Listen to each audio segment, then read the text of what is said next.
Welcome to Partnerships for Profit, the podcast where we bring you inside the world of joint ventures, strategic partnerships, and powerful collaborations. Each episode, you'll dive into conversations with top entrepreneurs, visionaries, and business leaders, unlocking the secrets to building profitable relationships that drive growth and success. Whether you're looking to expand your network, find new referral partners, or scale your business, you're in the right place. Let's get started.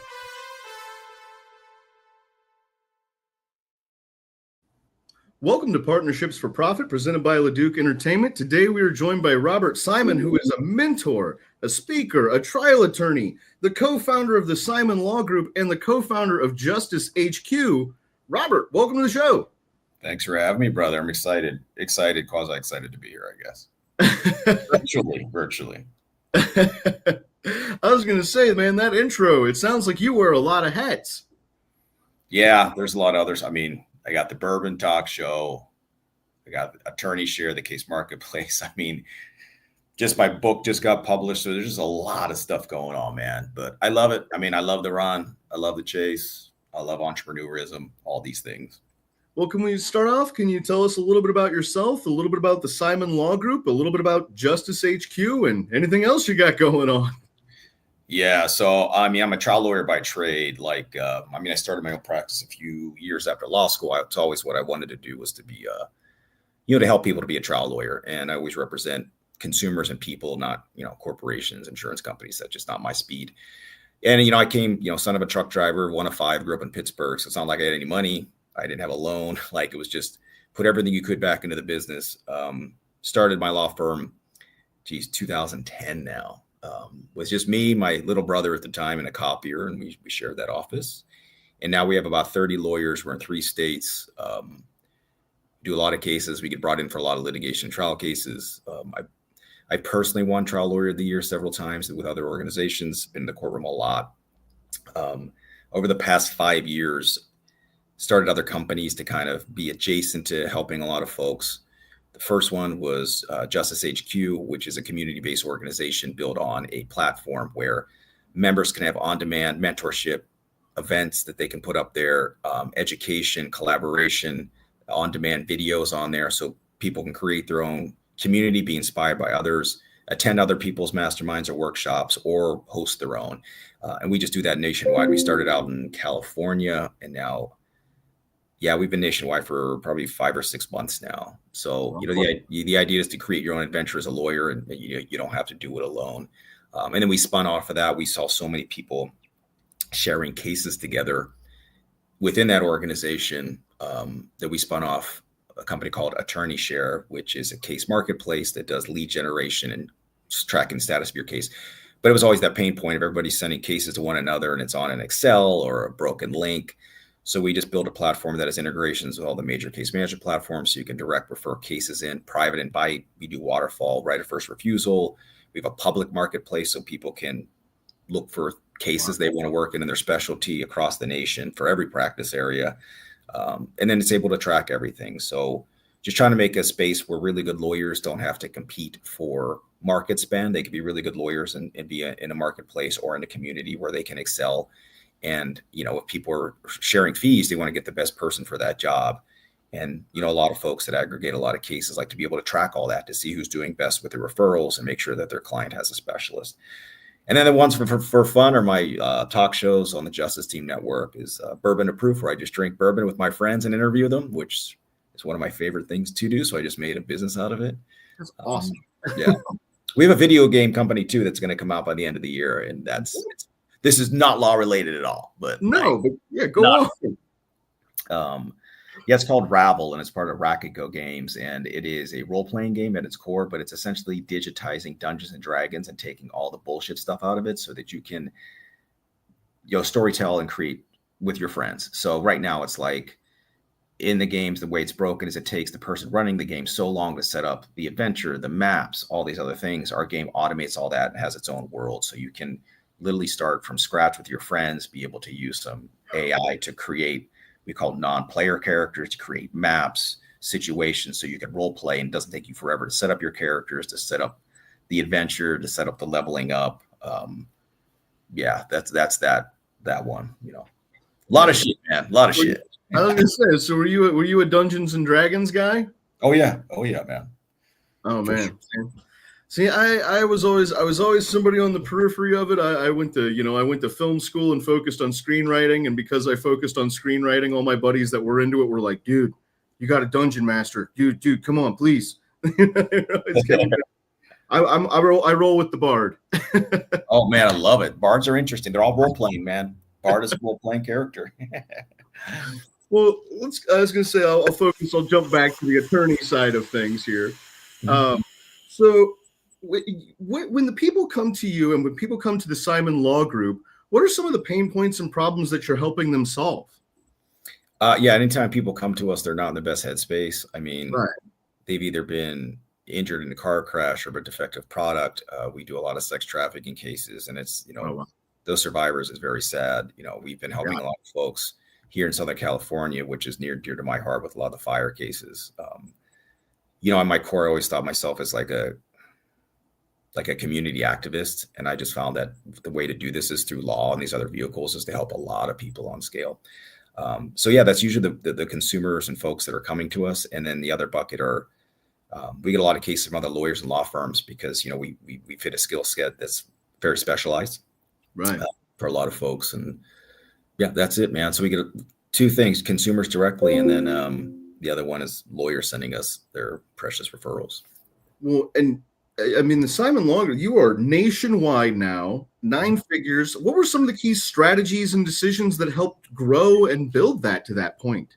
I think if you just find good people first and foremost, and then teach them, educate them, and give them the keys and reins to be able to do things. I think a lot of law firms and lawyers get stagnant because the person running the firm thinks they have to take all the equity and everything, and that they have to have their name in every single verdict, every single settlement be front and center. My twin brother and I that run the firm, he's a lawyer as well, is we made the conscious decision to do the inverse of that, is to fee split more with our lawyers. Everybody's on rev shares to empower them. And once I started winning these awards for Trial Lawyer of the Year, the first thing I did was allow other lawyers right out of law school to co-try cases with me, teach them how I do it, and then let them go do it. So now we have an arsenal of lawyers. We have several in ABOTA, the American Board of Trial Advocates. You have to have certain credentials to get in. We have several in our firm now. It was just me. So now you have the ability to do a lot more, and it doesn't have to be me the entire time. I think a lot of law firms take on too much stress by thinking they have to do everything. And we flipped that on its head, and we've had a lot of very talented lawyers leave and start their own firms that we still work with today. I encourage lawyers at our firm to do that, to go build your brand. That's what you should be doing. That's how you're getting cases. That's how you're getting referrals. And, I'll give you all the media that you can handle. I'll give you all the cases that you want to go work on and try. And it's kind of up to you, It's funny. I mean, I want to go down just a little side path here. I mean, I have never spoken to someone that ran a firm with their twin. What is it like running the firm with your twin brother? I'll tell you what, man, he's also my best friend, but he's truly gifted at multitasking and operations. I think it's a skill set we both have, but I'm a little less on the operational side where he manages the entire firm. We got 100 employees, so there's a lot of stuff you got to do all the time, but we're in constant communication. We're sit on several different chats to make sure we're up to speed all the time. Most of our firm's all virtual too. I mean, we have different office spaces that we work out of, and we like to think you can get good work done wherever. So it's managing that and the other stuff, because he's my partner in everything, in the video game, in both the Justice HQ and Attorney Share. We do all those things together. But it's good to always have somebody there. And I created a triplet. So I created my AI chatbot built on just my brain, and it's getting really good. So I just did my AI avatar. So I'm going to plug those two things in together, and I'll be a hologram within the next month or two. That's my goal. What was that movie? Transcendence, right? Yeah. Now you have a passion for trucking and bus crash litigation, and that comes from a really deeply personal space. And I'm not trying to pry too much, but would you care to speak a little bit about where that passion comes from? Yeah, I mean, the book that I wrote, trying disc injury cases for trial guys. We just came out. I talk a lot about this. I mean, I'm pretty open book on this. Mhm. My dad, truck driver for UPS for 35 years, man. Like, we know this stuff inside and out. You know, we live it, we grew up with it. And I understand both ends of it, from the truck driver side to the company side, to what's acceptable and what's not. And, you know, I'll be the first to tell you, man, it's like, when you have a trucking case, you know, who holds the truckers the highest standard? Other truckers, right? Because they don't like having nefarious people out there. Same thing in the legal industry. I hold other lawyers up to a very high standard because I feel like you should be doing things the same way. Same thing with bus crashes. I mean, there's just so much that goes into those, you know, and I talk about it, I mean, a lot. And in the book, my uncle, when I was 12, he's actually he's my dad's cousin, but they're my Irish family. So Right. it's big, right? So it's like, my grandmother was the oldest of 12. He's the youngest of 12. So he's the same age as my dad, cousin, but he's my uncle, whatever. So he got paralyzed when he got hit by a drunk driver and wasn't able to use his legs. And I saw that when I was a kid, man. And yeah, I mean, yep. When you take the ability for a laborer not to be able to work, that's just not that damage in that moment. I mean, it has a catastrophic effect with every circle, right? And it just, you got to understand that, right? You got to have empathy for it if you're going to be a true advocate, in my opinion. Well, I mean, it's, you know, I mean, that's a horrible, horrible tragedy. That's a horrible thing to, you know, undergo and to see. But it's really impressive, you know, that you were able to take that and, you know, use it almost as inspiration to go out there and do good. So, you know, I think that's really incredible. And I think that really, really speaks to your character. I'm curious, are there any changes to sort of commercial carrier regulations that you think need to be made? Yeah. So here's the one thing is they should up the limits on a lot of these and require more coverage, because you're seeing bigger crashes and trucking companies making the conscious decision to underinsure themselves and have massive assets otherwise. You know, you're gonna when you get a truck crash, get the bill of lading first, because you can actually see a lot of times the person that owns the truck or transporting the truck is neither the people that you saw in the police report. So there's different areas for coverage. We need to be more transparent with those things. We're in a place now where we're allowing shortcuts because people are saying that they're, quote, an independent contractor, yet they're controlling every single thing. And unfortunately, when you go to different states, they have different rules, and some are pro-consumer and some are very pro-business that are allowing them to just say that they're independent contractors with a minimal insurance policy. Meanwhile, they're hauling for a big person, you know, a big multi-trillion-dollar corporation, and they're using this as a shield. I think that's totally inappropriate. And I just think people have to stay on, you know, the federal Motor Carrier Act, up to date on what's happening there. I think we're seeing a lot of deregulation starting in 2025 in a lot of industries. So we got to be very, very, very keen on these shields of liability that are going to start popping up everywhere, and be very vocal and advocates for it. And like, it's akin to like the rideshare situation. So they're saying people are independent contractors, even though that they are transporting something on their behalf, which is a human being. And they're doing a rev share with these people. It's not like Uber is saying, hey, you know, we're going to just take a service fee, an operational fee. They're rev sharing with their drivers. They're not vetting their drivers. I mean, they have 1,400 filed sexual assault cases against Uber in an MDL right now in Northern California, and it's growing. And now we're seeing Uber spend millions of dollars in advertising against trial lawyers to try to shift the narrative to shield them from liability. They're trying to write bills to limit the amount that these people can recover under the guise of, quote unquote, tort reform. Now, what they should be doing is, first of all, you know, screening your drivers if you're going to get a rev share and be more than a platform, and not play this independent contractor game if you're having financial gain from it. So, you know, that's it. I think it makes so much sense to somebody when you talk as a human being in common sense, and they get so convoluted when they start to use buzzwords for independent contractor rights, right? And then greedy trial lawyers. Well, we'll take a step back here and understand that this is the liability shield that's actually going on. You're known for securing some pretty massive verdicts for spinal injury victims. And I'm curious, when you get in front of a jury, What is your strategy? What is your approach to building out that argument to ensure those positive outcomes and to get those wins?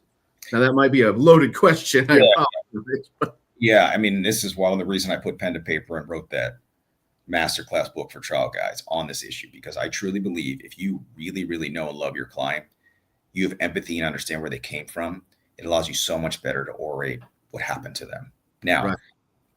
That's one thing. And then you have to understand and grind down the science. But there's like the simple philosophy of empathy for your client, understand where they came from and be able to talk about it. Then understanding the law that if you aggravate a pre-existing condition such as degeneration in the spine, which every single person has, you can win almost every one of these cases. It doesn't have to be an acute injury, it can be an aggravation.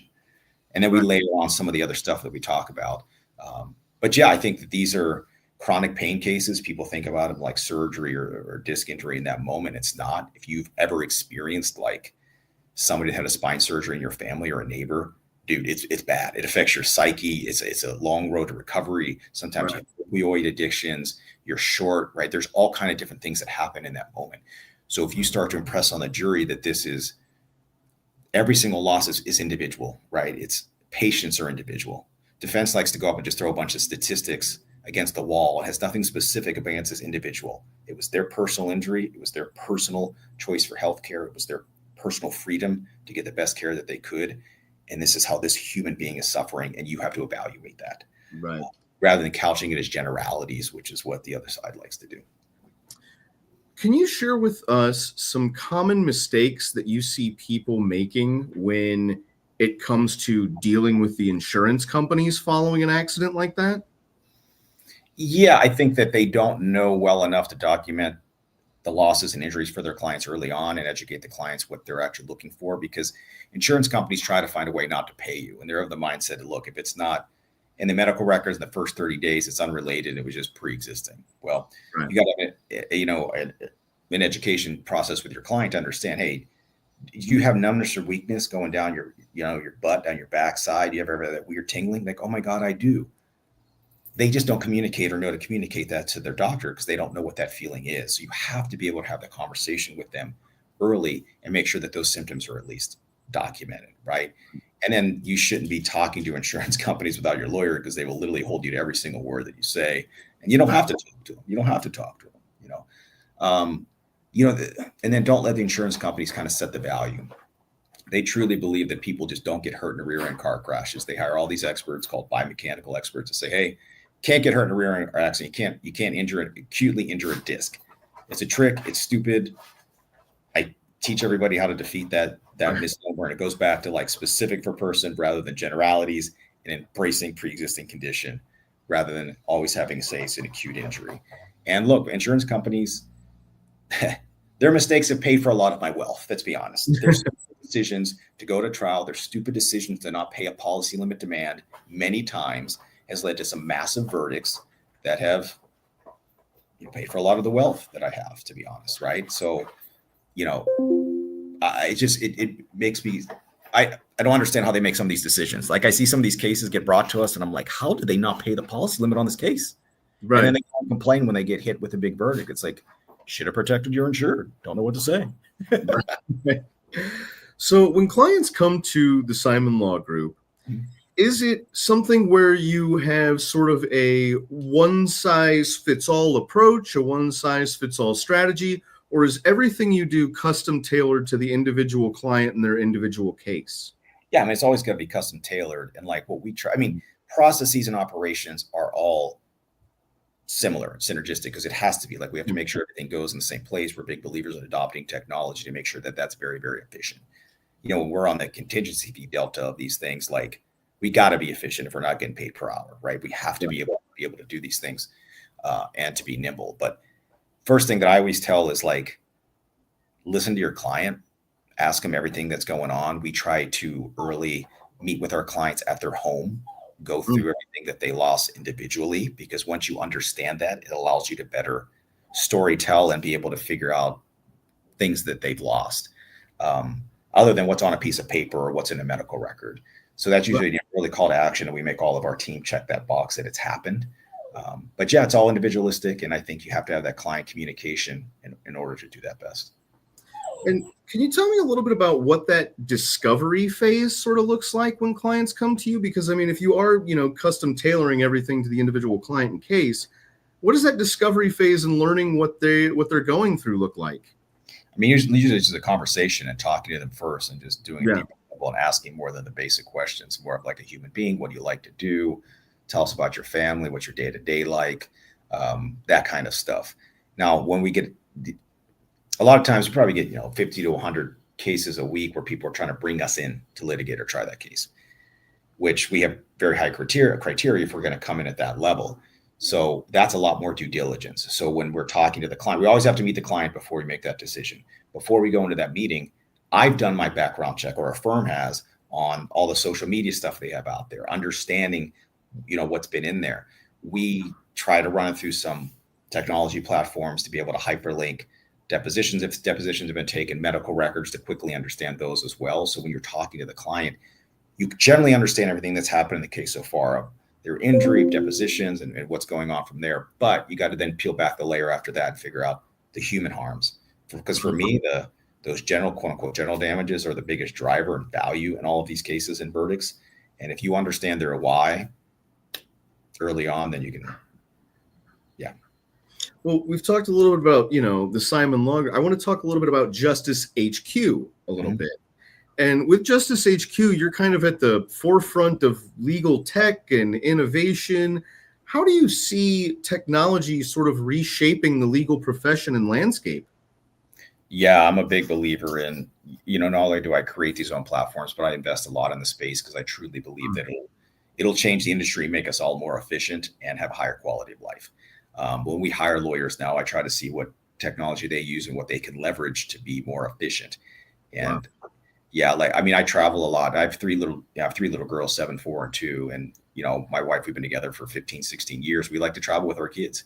I still need to work. I need to be present all the time. So we developed a system early on where we've been taking remote depositions long before the pandemic, right? We've been doing a lot of this stuff long before this happened because I never wanted myself or any of our lawyers to be chained to a desk. I never wanted it to happen. And I think if you have happier lawyers, you have better advocates for your clients. And I've always had that mindset.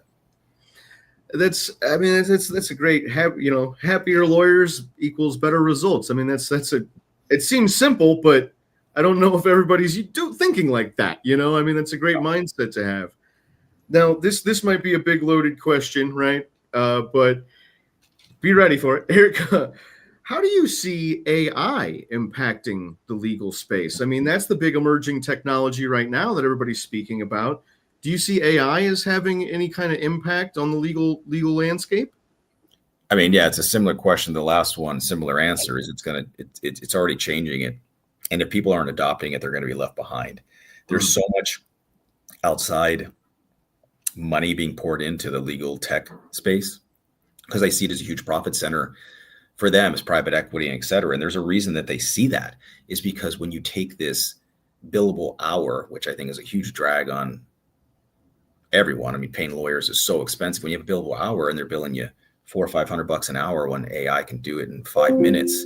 Man, that changes everything, right? You have more access to justice for consumers. Like, it's a different world. Not going to be used for nefarious purposes. Does it hallucinate? Absolutely. And that's why, I teach a lot on AI, and there's different fail safes you can have when you use it, but play with it. I mean, there's no reason for you not to be more efficient or try to be more efficient, because then you can help more people and you're not doing more menial tasks and your staff isn't. We have a lot of revolving door positions at every firm or company that can be automated with artificial intelligence. And instead of those people leveling up or whatever, they can go to their next best position where they're managing folks using more brain power, going to clients' living rooms rather than, being in the mailroom. I opened up the show and I jokingly said, this, that, the other, you wear all these hats. 2 things I didn't even mention: author, video game developer. I'd like to speak a little bit about your book. Is it one book? How many books do you have? Have you written 1 book, 2 books? Well, I actually wrote a book like 10 years ago on like artificial intelligence taking over the world when a robot made another robot, and it was like, whatever. It was kind of a dark sci-fi thing because I love that shit. No, but I wrote a book on defeating the degenerative disc injury defense with trial guides, and it's just trying disc injury cases. Finally just came out at the end of January. I wrote it during the pandemic, and I put everything in there. I had 2 medical doctors write a couple chapters just to back up all the stuff that I'm saying, but I put in there my PowerPoints, illustrations that I use, my methodology, even outlines, sample crosses and stuff like that. And it takes you from medicine all the way through verdict, and just kind of little things that you can and should be doing. And then the other one is the video game company we talked on. The other one is, and then attorney shares occupies a lot of my time too, is, how do we quickly and efficiently get the cases to the best lawyers, not who's spending the most on Google ads or billboards. And it's been great, man, just to see the adoption of technology to use automations for, I'll give you perfect examples. Like during the fires that were here in Southern California, I was seeing the platform be used to quickly get to cases to the specialists so that they could do their thing.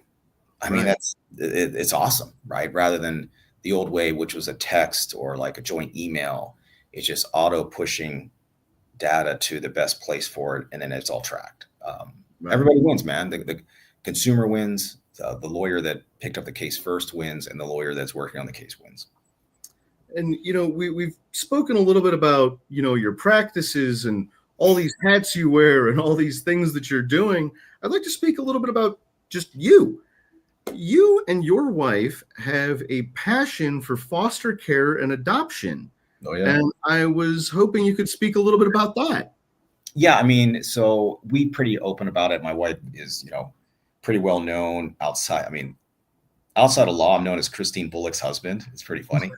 But yeah, we've had a lot of YouTube videos on, just our struggles with fertility and always wanting to adopt. So we were like, well, let's just adopt now rather than, we thought it was going to be later in, our journey. So we adopted. We always knew she'd be ours. She's my oldest daughter. We've won some awards for helping a lot of the agencies around here with that. I'm very passionate about. I think foster care, I think like we need to revamp that system big, because it's a crazy now. It's like 70 to 80% of people that have been incarcerated were in the foster care system. Really? And like in the sex trafficking cases, I think it's like 75 to 80% have been in the foster care system in the United States. And it's just sad because we don't give these kids, they have no mentors. They have no parents. When they turn 18, they get a trash bag and it's like, well, good luck. We have no resources for these folks. And it's, I don't know, I think you can cure a lot of societal problems if you concentrate on like giving mentorship and opportunity to kids. Yeah. It's interesting, I mean, we've been sitting here, 25 minutes sitting here speaking, and I can just tell from talking to you, you're somebody that cares deeply about people. And I mean, whether it's through the Simon Law Group, whether it's through your advocacy for foster care and adoption, everything you're doing is really about helping people and doing good. I mean, would you say that drive to help people is something that is just innate to you as a person, is innate to your character, or is that something you've cultivated along the way? I think mostly it's innate, but it's because I had a great mentor and parents. My parents were my mentors. They were the ones that, even though my dad was working for UPS, he'd leave early in the morning, come late at night. He was still coaching our games. My mom was there with us, literally writing, how to be a good human being with us. And like, my dad's turning 70 and we're doing a surprise birthday party for him. And I went, just literally got yesterday. I digitized all of these old movies and like these homemade stuff, like way back I was born in 80. So that, that sets back the clock. I'm one of 5, so it's us and all of our siblings and just our parents. I'm just hearing them talk to us like human beings and telling us, to be good people. I could see these in videos and it's like, man, if every kid had something like this, the world would be a different place, man. Right. My siblings are all the same. It's like we almost all work together and with some form or fashion, a lot of the firms, all the ones at the tech companies. So it's like we work together, and that's the number one mission is helping people. So go mom and dad. That's right. To that point, can you maybe share with us a story now, whether it be through the Simon Law Group or Justice HQ or any of these other endeavors that you're doing, can you share with us maybe a story of either a person, a client, a business, what have you? Can you share with us a story of someone that you really saw a positive transformation in as a result of your help and guidance? I mean, there's probably countless stories. I'll tell you a couple too. I mean, we never even prepped for this. I like this because this is just off the fucking cuff. I can't. Can I swear on this? I'm not sure. Anyway, I did. Go for it. We don't care. So I had tried a sex abuse case for a 15-year-old girl. So I tried a sex abuse case for a 15-year-old girl that was in Compton, in and out of foster care.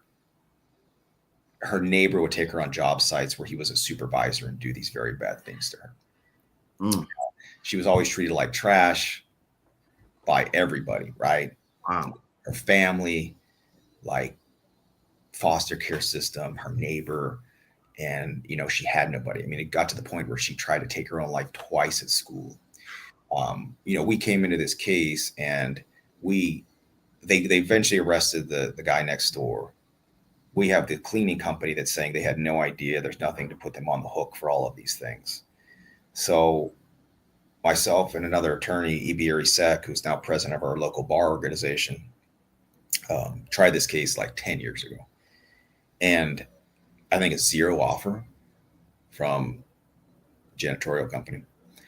But she had done so much work with our client, and I was focused on the liability side.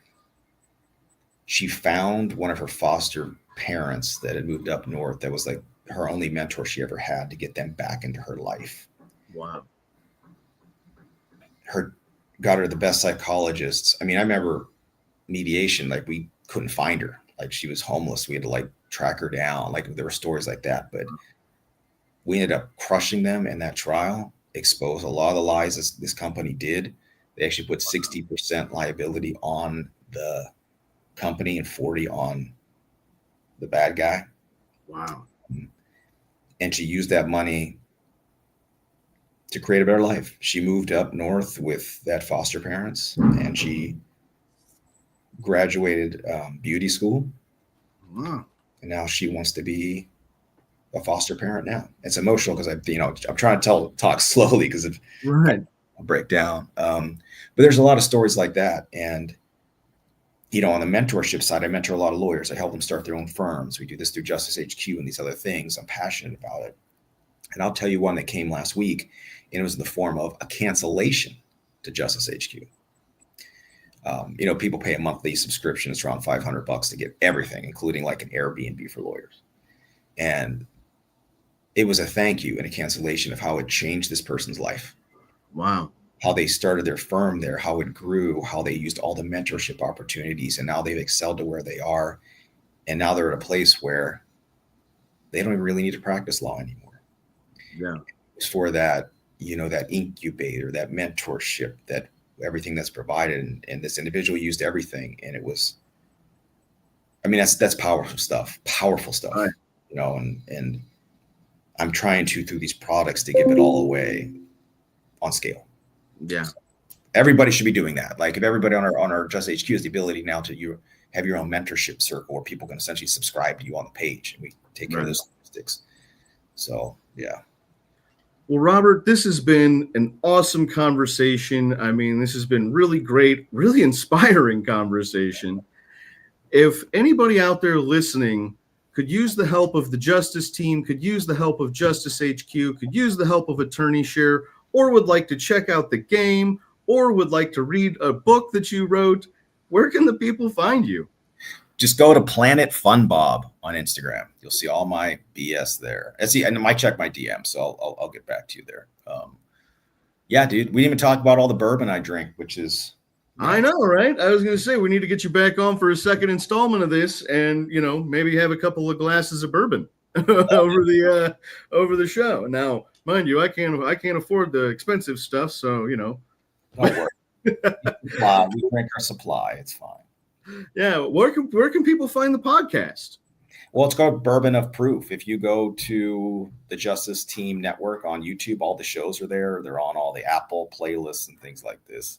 But yeah, we put them all over Instagram too in forms of shorts. It's a lot of fun. I'll tell you that. So awesome. Well, Robert, thank you so much for coming on the show. This has been awesome. thank you, brother. And thank you, everyone, for listening. This has been Partnerships for Profit, presented by LeDuc Entertainment. Robert, thank you so much again. Thanks for having me, brother. Thank you. Thanks for joining us on this episode of Partnerships for Profit. We hope you've gained valuable insights on how to form profitable partnerships and take your business to the next level. Be sure to subscribe and leave us a review wherever you listen to podcasts so you never miss an episode. Got a partnership story to share or someone you'd like to see featured on the show? Reach out to us. Until next time, keep building those partnerships for profit.